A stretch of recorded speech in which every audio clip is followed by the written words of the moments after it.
Welcome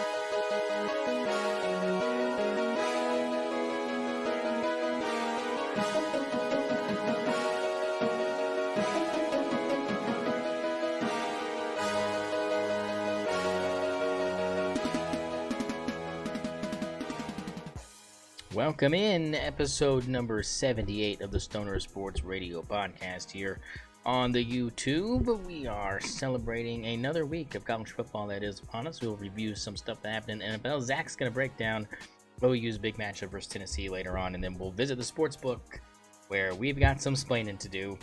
We will get to that and more. Once again, joining me is friend and co-host Zach Huffman back at the Huffman Cave. How are we doing on this Be Happy Friday? Oh, we're nervous. We're super nervous. I'm just hoping that we don't get blown out by 60.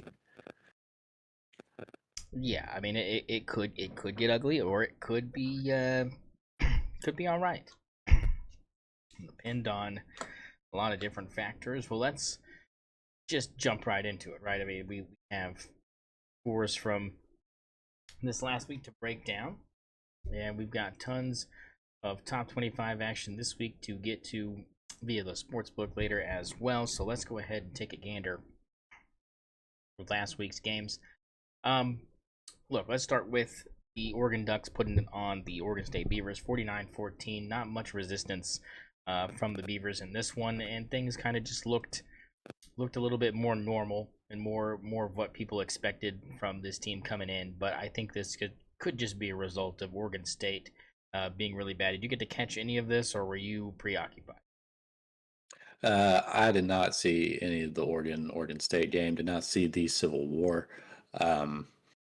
but kind of expected Oregon to just kind of blow them out. I knew that Oregon was a lot better than the Boise State game might have people thought. But I mean, you're looking at the stats here. I mean, just first downs, yards per play. I mean, 9.3, 4.6. This is an uneven matchup. It was just unfair. Yeah, it did not look very fair to me, and really a rough go at it for the Beavers. They dropped their first game. Oregon improves to 3-0. Moving on here to Oklahoma State, they took care of Tulsa 45-10. Alan Bowman throws for 5 touchdowns, almost 400 yards. And Tulsa's just really bad. Really bad. They are not a good football team. Give me UCO over Tulsa. Huh? How about that? Yeah, I think you might actually be right about that, considering how well the Broncos are playing this season. And that moves us down to your game that you were locked in on, your Oklahoma Sooners beating Tulane 34-19, 15-point win for the Sooners. Some late stage heroics again by the defense after an ugly pick six from Jackson Arnold that made it a one possession game. But what was your biggest takeaway from victory over Tulane? Jackson Arnold's getting a little bit more comfortable out of the pocket. He's starting to run it a little bit more. As you can see, he had 14 carries, 97 yards, 2 touchdowns rushing. And that was pretty impressive to me. Obviously, the pick six hurt us, but, I'll take that. That's the difference between it being a 15-point win and it being a 22-point win. If he doesn't throw that pick six, it's probably even a larger win than that. So I don't know how I feel about Jackson Arnold too much yet, although what I see, I think he's developing a little bit more. It's his first 3 games as a starter. There were definitely some growing pains and some injury pains that were causing him to not be able to get all of his weapons out there. He's used to throwing the ball to Anthony and Anderson, Farouk, Gibson. All of those guys have been out, and it's really hurt. So, but we've seen Deion Burks kind of step up, which I think is promising. But yeah, I think my biggest takeaway is that Jackson Arnold is looking better, and he's looking mobile, and that's something that I think we're definitely going to need against Tennessee this upcoming week. Yeah, good analysis there. Nothing to combat there, but a good solid win there to kind of ease a little bit, but not like not like I'm comfortable. you're not comfortable. Listen, it was ugly. That third quarter was ugly, and I'm not gonna say it wasn't. And honestly, we should have scored more in the first quarter. For being honest, we actually jumped out to a pretty early lead that I thought was. I think it was a 21-0 lead at one point. And then the defense I think just kind of got a little comfortable, kind of in that. I forget which coach was always said it, but those 5 minutes before halftime and those 5 minutes after halftime are some of the most crucial minutes of football. And I think we kind of lost those time frames right there. I think, Tulane just kind of they put the foot on the gas at the right time. They got the pick six, and then after that, I think we locked in and secured the win. So it wasn't too frightening, but I was definitely a little nervous going into that fourth quarter. Yeah, understandably so. A lot of the big teams, though, Zach. I mean, this was a trend this last week. Kind of just took care of business, right? Lots of blowouts in the top 25. I'm just gonna rattle through some of them, and you tell me, impressed or not impressed. And that's. I'm just gonna fire them at you. You say, impressed, not impressed. Ready? Here we go. Nebraska 34, Northern Iowa 3. Impressed. Okay. Notre Dame 66, Purdue 7. Impressed. Miami 62, Ball State nothing. I don't know if I'm impressed, but good job. Tennessee 71, Kent State nothing. Very impressed. Ole Miss 40, Wake Forest 6.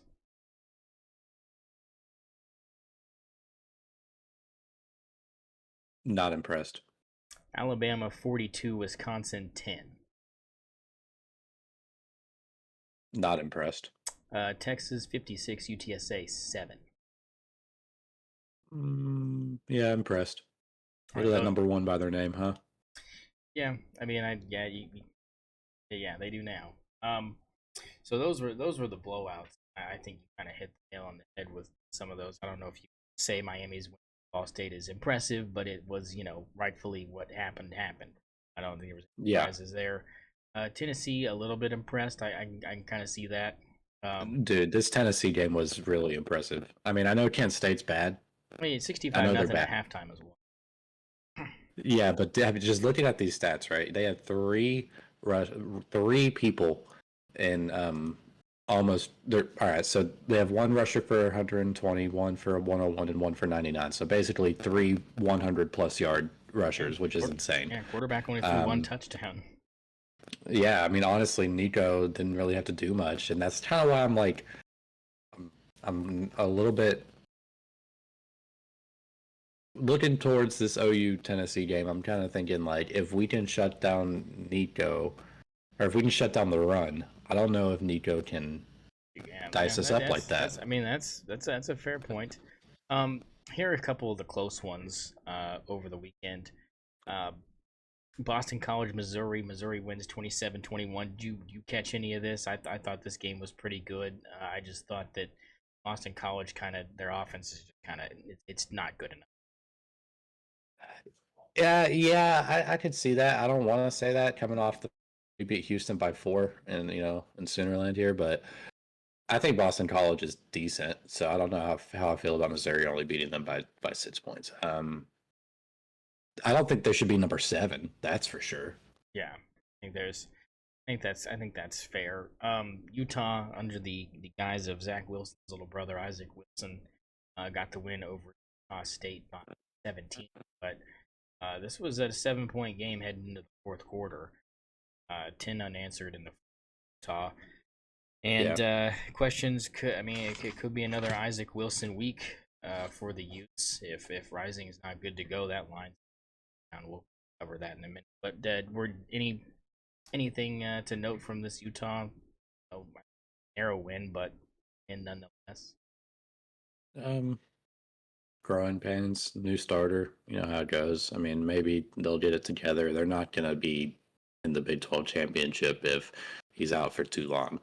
Yeah, I kind of agree with you on that. This was one of the more entertaining games last week. The South Carolina LSU game. I really thought South Carolina had the Tigers on the ropes, and then course, starting quarterback for South Carolina goes down, backup comes in, and the offense for South Carolina only puts up 9 points the whole entire second half. Well, I mean, was that your Yep. takeaway from that? Yeah, I mean, there's not much else to say about it. I mean, he goes down early and then it's trash from there. Yeah, I think not a lot of people are talking about that. All week this week, I heard about, oh, what a good game. Like, oh, South Carolina, a tough team. I'm like, you're not gonna point out the fact that if Lenora Sellers plays the whole game, South Carolina wins Yeah. that game by like double digits. Like, I don't, Yeah, I don't, 100%. no one brought it up. No one talked about it. No one said anything LSU about it. shouldn't be ranked. LSU's kind of bad. And South Carolina should probably be ranked instead of them. Yeah, I 100% agree. Another team that's on the ropes and in fear of dropping out is Michigan. They only get a 10-point win over Arkansas State, 28-18. And this is a 3-point game heading into the fourth quarter, 21-18 in favor of the Wolverines, and they needed a late score to escape at home against a very bad Arkansas State team. I mean, is this another team that should belong with LSU in the realm of unranked? Yeah, they're terrible. I think they're terrible.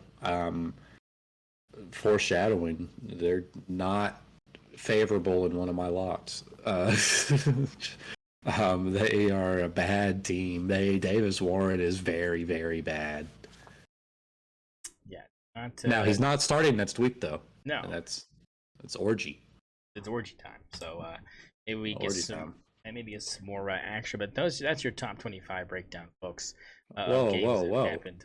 Yeah, there's nothing really else Georgia, to talk about. Kentucky. Oh, wait, that's right. There was one game that had my attention, and it was a situation going on in Lexington, with Kentucky almost beating Georgia, only kicking field goals, as that was all they were able to get. They lose by 13-12. That's right, 13-12. A Kentucky team that got absolutely cooked by South Carolina last week comes out and gives Georgia a game here. And, I mean, Vandergriff is bad. Let's just put it that way. Vandergriff is bad. Yeah. Kentucky's offense is horrible. But that defense is legit. And, I mean, what were your thoughts as far as how Georgia looked? Is this a team that you see repeating again right now, or is this a team where it's like, oh boy, that's gonna open it up for some room here?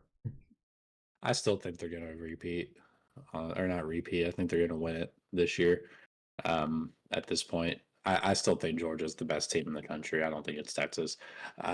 But yes, shit, Kentucky gave them a lot of problems. I just think their defense played really well. 6-3 going into halftime in favor of Kentucky. It was all field goals until that game-winning touchdown. So, I mean, it was a beautiful defensive game. I thought Georgia's defense held up just fine, which is important in these kind of games. I mean, similar thing happened to OU against Houston. Defense just has to hold up enough to make sure the offense isn't better than, the terrible offense that your team's putting out there.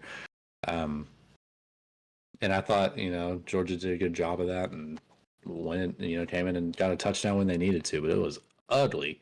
And I think they deservedly dropped down in the ranks because of it. Yeah, I that's a fair assessment there. Yeah, I mean, as far as repeating goes, I kind of, as SEC wise, I know we're talking about Michigan, 0 chance of repeating.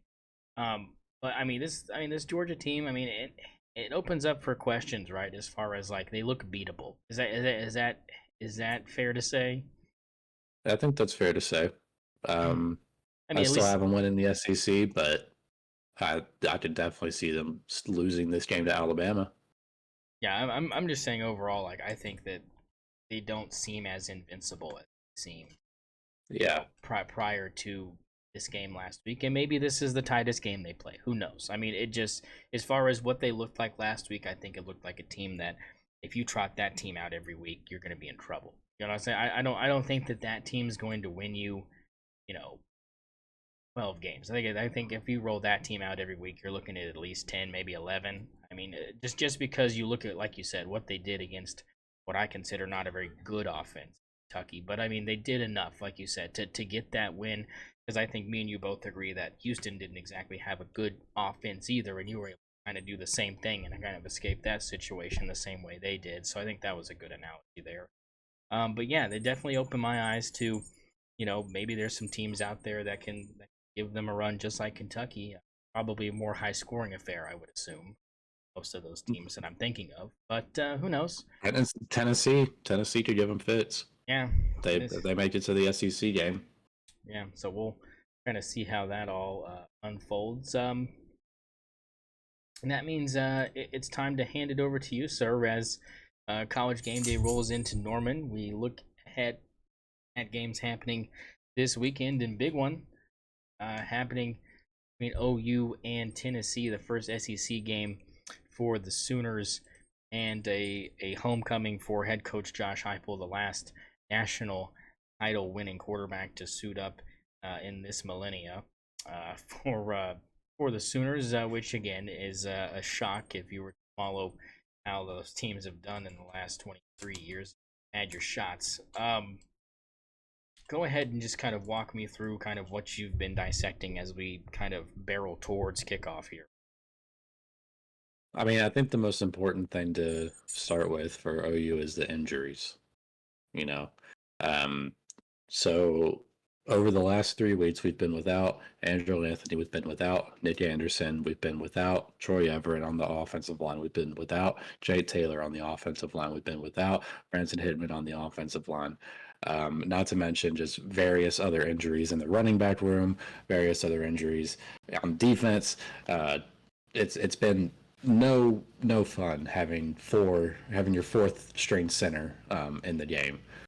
So good thing about this week is a lot of those guys are coming back. Anthony and Anderson are coming. Farouk is still out. Jaden Gibson is still out. A lot of the O-line is back. Troy Everett's probable. Jake Taylor's probable. Branson Hitman's probable. Hatchett is out, which is fine by me. He kind of been playing terrible in that. I think he's been playing the right tackle position, or he might be the right guard. I can't remember. But he's playing terrible. And then on defense, Gentry Williams is out this week, which is going to be hard for OU. But luckily, I think our secondary is low-key the best secondary in the country. And people aren't talking about it enough. Robert Spears-Jennings is an insane weapon back there, and people are not acknowledging it how they should be. So I think defensively, we actually have a pretty good chance at shutting down Nico in terms of deep field, his deep field throws. But the run game is kind of where I think we have to really lock in defensively, and that's going to be all about Danny Stutzman. Danny Stutzman's going to have to really lock in this week. He's going to have to be the MVP, I think, if OU's going to win the game. They have to be able to stop the run. They have to be able to stop the run. We can see that they have multiple people that can get plenty of yards. So if Danny Stutzman is controlling the defense, making sure that he's plugging the holes where they need to be plugged, then if we can force Nico to have to throw the ball a lot more than 16 times like he did against Kent State, then I think we have a chance at creating a lot more turnovers. And if we can win the turnover battle against Tennessee, then I think we have a real chance of this thing, because I still believe that our defense can hold them to under 35 points, even though I think Tennessee is probably the best offense in the country. It's our offense that's really the question, because Tennessee's defense is pretty damn good as well. It's really a question if our offense can connect and gel like they really haven't been able to. And I'm hoping that with the injuries, kind of the injury problem getting better for OU, that maybe just maybe having Nick Anderson and having Andrew Anthony out there is going to help Jackson get a couple more opportunities and a couple more looks that he hasn't been able to get, that he's been used to getting all summer during the offseason. So that's big. But I think the defense is going to have to force multiple turnovers in order for us to win this game. Because right now I'm thinking Tennessee's probably the winner, and I think most people would agree that Tennessee's probably the winner right now. I don't know if they're taking the -7 that it's currently at, but I think most people would probably take the money line. Really, I think it's a question: how loud is the crowd going to be? And how much can we disrupt Nico, and how much can we disrupt the Tennessee offense? I think Josh Heupel knows the potential of how loud the crowd could be. It's really a question of if it gets that loud, and it hasn't been very impressive so far this season. Granted, we haven't had much to cheer for, and the teams that we played haven't been very good. It's been hot. People aren't really as active as they normally are. But with game day coming to town, with I saw that they put like the pom poms on every seat. I think I think it's a night game. Yes, it's 30. This stadium could get pretty rocking, and I think that we both know that it can get up to a pretty tough environment for anyone to play in. And I'm thinking with game day coming in, that's really going to be a boost for OU. Yeah, no, I love everything about it. The only thing I'm going to tell you is that I got bad news. I got bad news for you. You're not going to like it. The bad news is this. Coaches said today, and this is rough for you, that Andrew Anthony is not going to be a contributor on this team this season. They came out today and said that his ACL is not healed properly, and that he was listed as probable. They said they're going to have him out there running a few routes, but they said don't expect him to be a contributing factor on this team moving forward due to the fact that he's lost so much speed with that ACL injury. I don't think he can get the separation needed to get open a lot, and so that was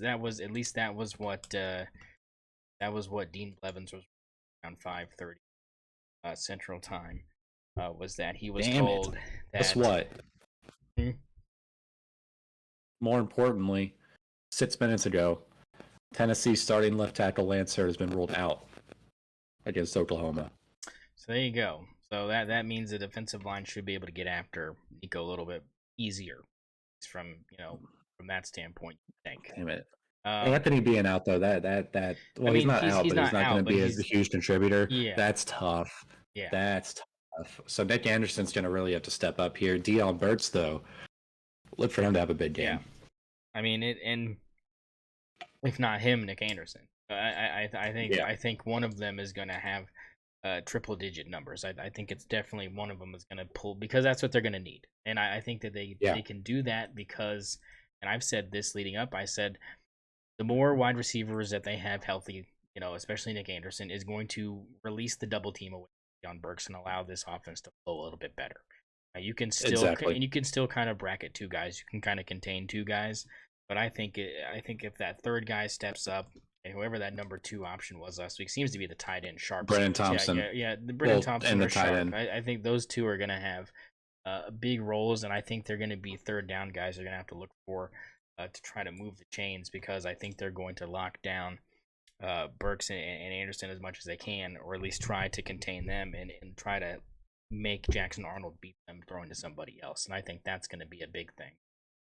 Maybe Anthony could come in on some third downs. Maybe that's going to be the problem. Maybe the problem solver for our third down conversion rate. Maybe we can get him on a couple slant routes. That'd be really useful. Get some guys on him because they know he can still move. That sucks that he's not going to be able to be like a huge contributor. I guess he's just going to end his football career after this season if they're saying his ACL is that bad. I'm glad that they're allowing him to at least play, even if it's on a limited role. But damn, I didn't know that. That's terrible. But yeah, Nick Anderson, Brennan Thompson, Deion Burks, Sharp, they're going to be important. Sharp, especially on third down, I think is going to have to really step up to get this conversion rate up, because we're going to need it. There's going to be a lot of third downs we're going to need to convert. And if we're going to be the third worst team in the country in third down conversions against Tennessee, we're going to lose the game.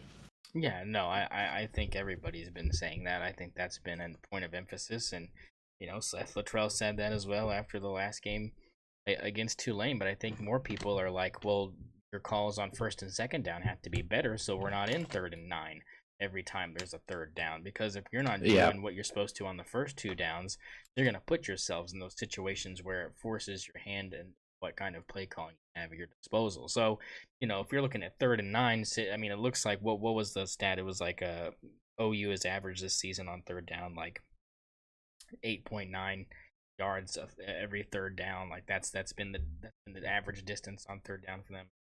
8. Yeah, so, probably. It was something wild like that where I was like, I believe it, and maybe that was just for one game, but I do believe that was at one time stat that was put out there. which wasn't good. But I think I kind of agree with you. Even if he's out there in a, maybe he can do something kind of situation, I think having him out there is more of a benefit than him not, at least like you said, is situationally, because it sounds like that's kind of where we're at with him. Dean Blevins was even kind of somber when he was like, well, he's gonna dress, like they're gonna let him dress. So that's even, so it's got to be bad if he was surprised that he was even going to be allowed to suit up. Yeah, and it sounds like a career-ending thing. So that sucks. Yeah, it didn't seem like that preseason. Didn't seem like that, but if you go back and look at that first game, he just didn't look like he had that burst. It looked like he wasn't all the way there, and he did not play much after the first couple of series. I don't believe my memory is correct on that. So Yeah, you're right. definitely an interesting development there, and unfortunate for that young man because he was special, and it still is special individually. As a football player, that ship may sailed. So there you go. There's your Tennessee breakdown via Zach. I added my little 2 cents in there. And that leads us to one of my favorite, most fast-hitting segments that we have on here, the NFL 2-minute drill. NFL 2-minute drill. Here they come, rattling off at you right here. And Zach's going to tell, what he thinks, or at least what matchup stood out to him the most over the weekend. Starting out with Thursday Night Football, the Bills get the win over the Dolphins 31-10. This was the game where Tua got hurt. Another concussion for him. They said he is working his way back to being healthy.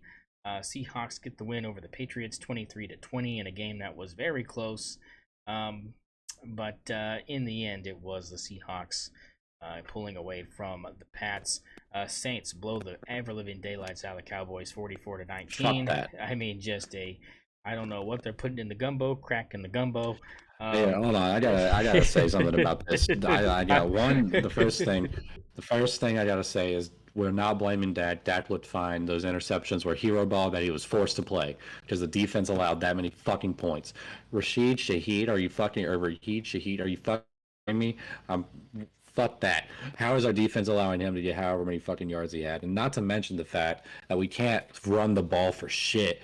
Who would have fucking guessed that we couldn't run the ball with fucking nursing home Zeke Elliott and Dalvin Cook back there, and then fucking Deuce Vaughn, who's fucking 5'2", and then Rico Dowdle, who the fuck is that? Like, what the fuck are we doing, Jerry? And that's why my third point is that Jerry must die. Yeah, well, that's there. There you go. I knew he wasn't gonna let me speed past that one. Yeah, Buccaneers get the win over the Lions, 20-16. Packers get the win over the Colts, 16-10. Jets with the win over the Titans, 24-17, and Vikings a win over the 49ers, 23-17, behind the heroics of the one and only Sam Darnold. And the Commanders get the win over the Giants, 21-18. Giants stink. The Chargers bounce back and beat the hapless Panthers 26-3, and no more Bryce Young. It's Andy Dalton time heading into this weekend, so the Red Rocket back in action as a starting quarterback. Browns get the win over the Jags 18-13. Raiders upset the Ravens 26-23 behind a game-winning drive by Gardner Magic Minshew. And the Cardinals blow out the Rams 41-10. Steelers sneak past the Broncos 13-6. And the Chiefs beat the Bengals 26-25 after a 51-yard field goal as time expires by Stay in the Kitchen, Harrison Buckner.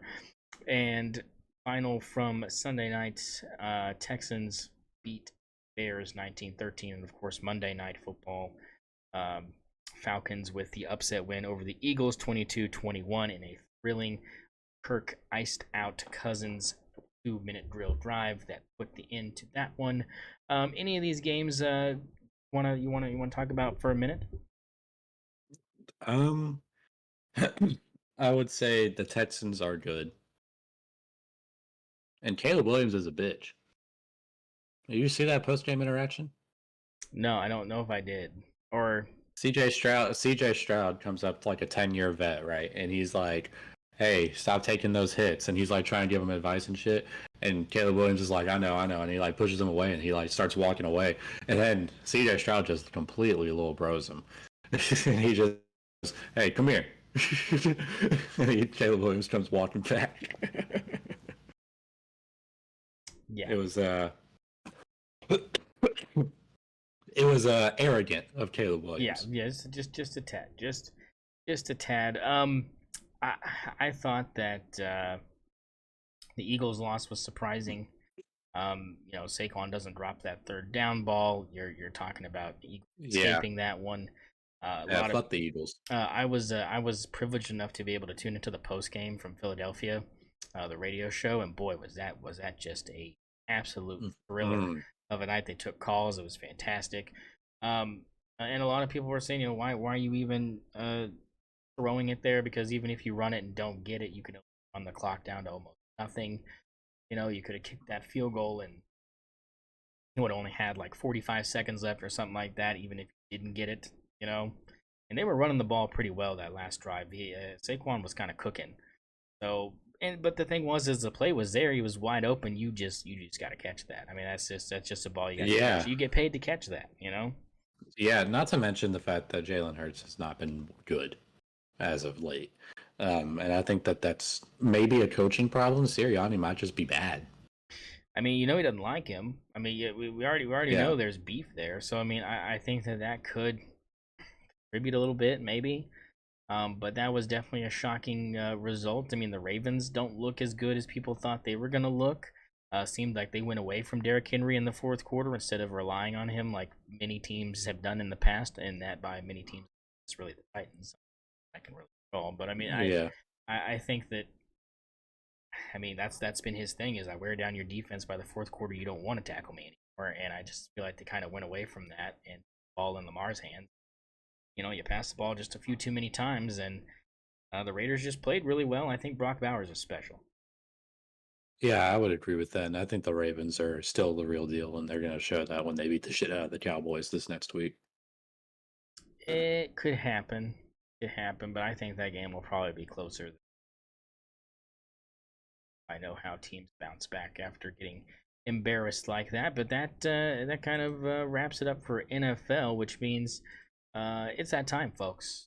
It's that time to get cooked with us as we hit the books here. It's St0ner Sports Book time here, ladies and germs.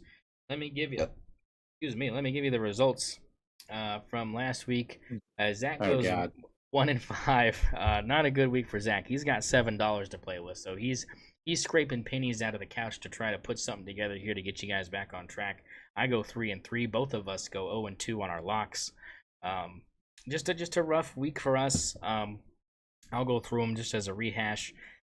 Zach had the Tulane money line, had Kent State plus 49, Colorado State plus 7, UTSA plus 35.5, and Vanderbilt minus 10.5. He had Virginia Tech minus 15 over Old Dominion. That one got through. The rest of them fall short. Biggest surprise for me personally was the Vanderbilt loss. I really thought they kind of had that game in the bag as far as that went. That did not go well. They lost straight up. Of course, UTSA got blown out by Texas. They did not cover the 35. Same with Kent State. I mean, 71-0 is not going to cover a 49-point spread. We just kind of got cooked on that. We thought these teams were a little bit more competitive and thought maybe the other teams wouldn't pour it on as much, or I just think we kind of valued the competition a little bit better. Of course, Tulane, I think, was it felt like that coming into it, and it just, it didn't end up being that well. I had the under for the Tulane-Oklahoma game. That hit. I had the over for the Old Dominion Virginia Tech game. That hit. And I had the over for the Kent State Tennessee game. That was hit in the first half. So I had a easy 3-0 start to my day, and then ended up going down the crapper. I pitched Colorado State money line. That did not go through as Colorado got the win.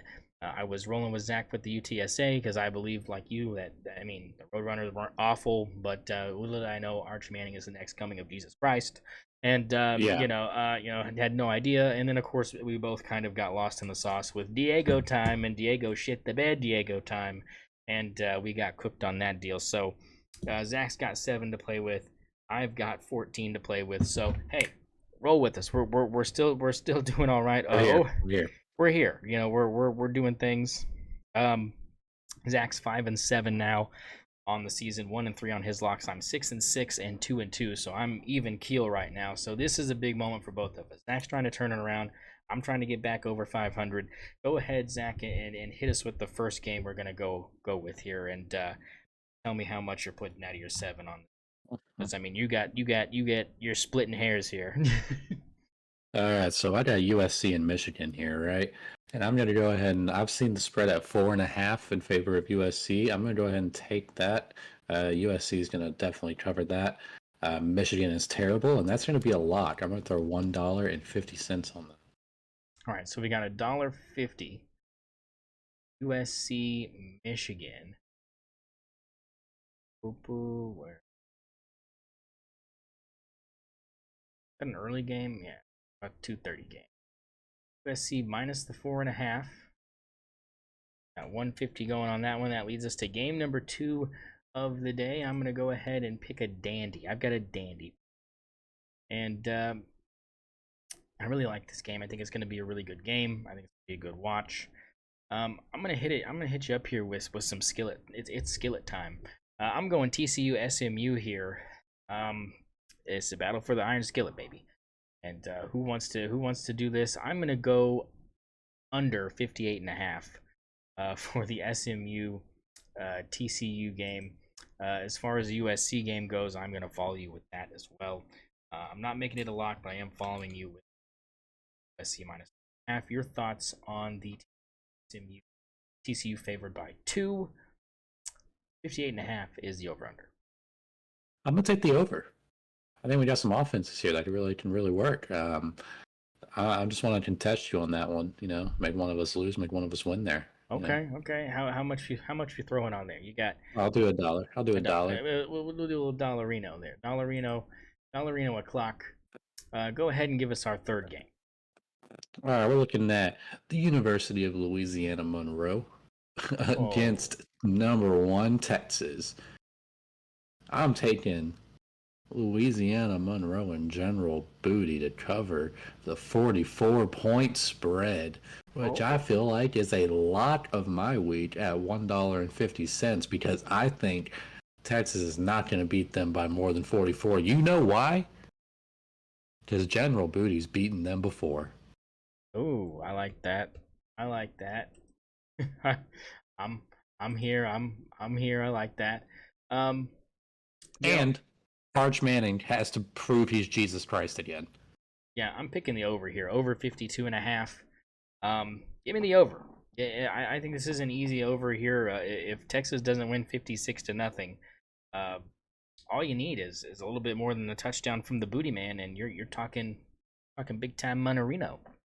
So yeah, I like that. I'm gonna take the over 52.5, and that will lead us to game number 4. I'm gonna dip a little toe into some water that I know you're gonna enjoy. I'm gonna go NC State Clemson here. Early riser, 12 Eastern, 11 Central. I'm picking NC State plus the 19 here. I like NC State to rebound from losing last week to a good team. I don't think there's any shame in that. NC State losing the way they did, I think it was okay. I think it was kind of just where they're at, but I think Clemson's worse. And so I think they at least cover the 19 here. Give me the Wolfpack. You're taking the 19 or are you taking Moneyline? I'm taking the 19. I'm taking NC State plus 19. Okay. I would like to take Clemson Moneyline on this one. NC State's not good. Clemson Moneyline. Guessing a Dollarino on that one. Dollarino. And then... Now, where are we headed? We're heading to Norman. We're heading to Norman for the 6:30 kick between Tennessee and Oklahoma. SEC opener for the Sooners. Let's go ahead and give it to you right now. Line on this one is Tennessee -7 over under 57.5. Where are you going with this? I'm going with the under. Under 57.5. for This is going to be a defensive game. it. I like it. I'm feeling it. I'm feeling it. I'm gonna go with. Oh, You know you want to take the Sooners to cover. I'm taking the OU money line, baby. Getting it done. He's taking the OU money line. I'm taking the money line. I like it. I like it. I think, and here's why I like it.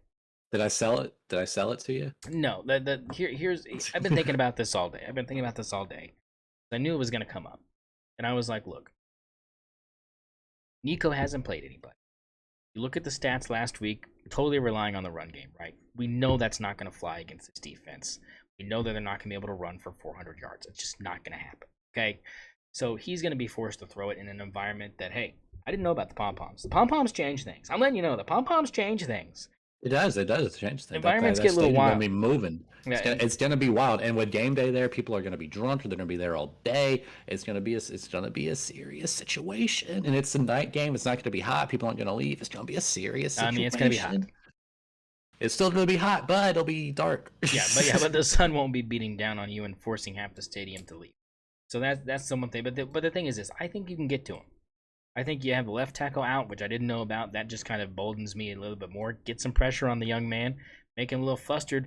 Let's take it back to 2008 Texas Tech. Let's take it back to that area. Let's take it back to an area where I'm literally shotgunning beers with strangers that I don't know.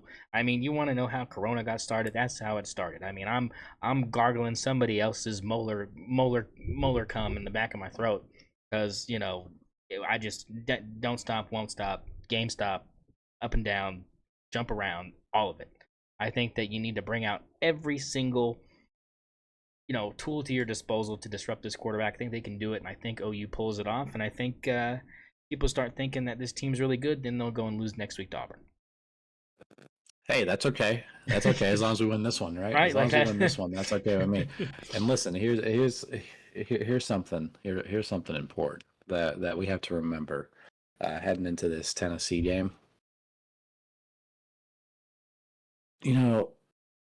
I don't think we're not just going to get to Nico. I think we're going to get to Josh.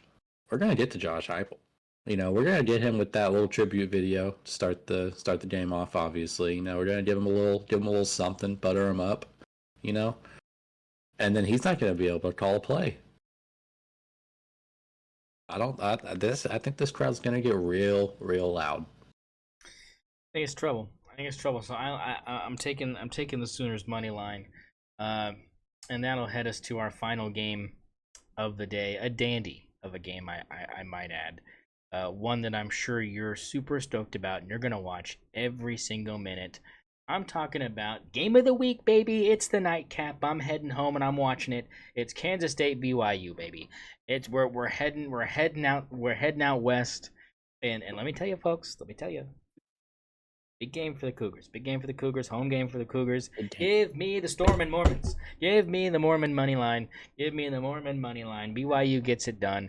Avery Johnson's gonna be completely out of whack. I think there's crack in the gumbo. I think that BYU gets it done. And you know what? I'm telling you right now.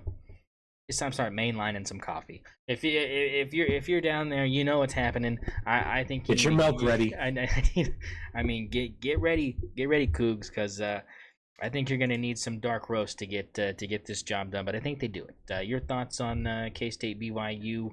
9:30 Central, 10:30 Eastern kick, baby. I mean, we're riding late. I'm gonna trail you. Fuck it. Give me the Mormons money line. Give me the Mormon money line. That's right, baby. Mormon money line coming down the pipe here. This is big time. This is big time for the Cougs. Big time for the Cougs. Listen. The Cougs could be serious. Yeah, they might be Mormons. They will fuck you up. Do it. Not afraid to hit. Not afraid to hit. When you have a head coach with the background that he has, you learn to hit. He's one of my favorite coaches. Just raw emotion. That man. I love him to death, and I think they get it done. I think it's a very entertaining game. I think it comes down. I think this line is pretty right. The 7 point spread I think is pretty accurate for this game. I think it's going to be a late night game that you're going to want to stay up and watch. I think this is one you're going to be tuned in the fourth quarter. It's a one possession game. And it could go either way. I think that's really where we're at here. That's why I'm picking the money line and not picking BYU to cover. I think that I don't think it's going to be a blowout. I think it's going to be close. But I think being, I think those Cougar tails are gonna be going around. People be hyped up, sugared out. It's time. I mean, I think give every player a Cougar tail. That's an extreme long John. Hey, get RG3 one of those. Yeah, that's right. That's right. You want to see something more controversial than a croissant? You go up there and share that with your wife, big boy. I'm sure they'd love that. Anything else you want to touch on before we scootle on out of here? Just gonna throw out my week 4. We're about a quarter way through the season now. I'm just gonna throw out my new playoff predictions. Just real quick, just throw them in order. Number 1, Georgia. Number 2, Ohio State. Number 3, Miami. Number 4, Oklahoma State Cowboys. Number 5, the Oregon Ducks. Number 6, the Texas Longhorns. Number 7, the Tennessee Volunteers. Number 8, Nebraska Cornhuskers. Number 9, the UCF Knights. Number 10, USC Trojans. Number 11, Oklahoma Sooners. Oklahoma Sooners. I'm still there. I'm still on the train. So don't get me wrong. So who's the number 12? Okay. The group of 5 that I know you're thinking the same thing. You're thinking the same thing. Don't do this to me. It's Boise State. Oh, come on, man. That maybe. It's Boise State, and they will have Ashton Jeanty in fucking New York. I mean, got a good chance. Got a real good chance. So he can lose to Quinn Ewers, but yeah. Who does Boise State play this weekend? They play anybody that they're gonna have trouble with at all? Is it gonna cruise fest again? Doesn't matter. We both know that their only loss is coming to Oregon.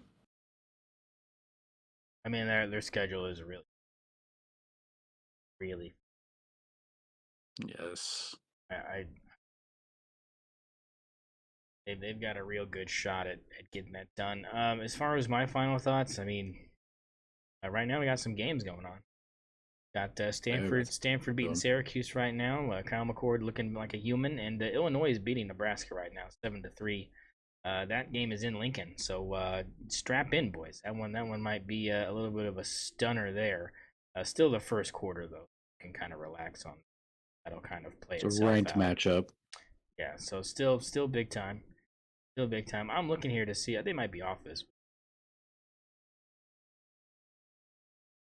No, they're not ranked. Quite the scroll down. They will be. Oh, they got Portland State. They're favored by 41.5. They're gonna cruise. Vikings stink. And hopefully that whooping cough is taken care of. That's that. So there you go. There you have it. There you have it, folks. Episode number 78 for us here at St0ner Sports Radio. Stick on the ice. Enjoy your weekend. And Zach likes to say horns down.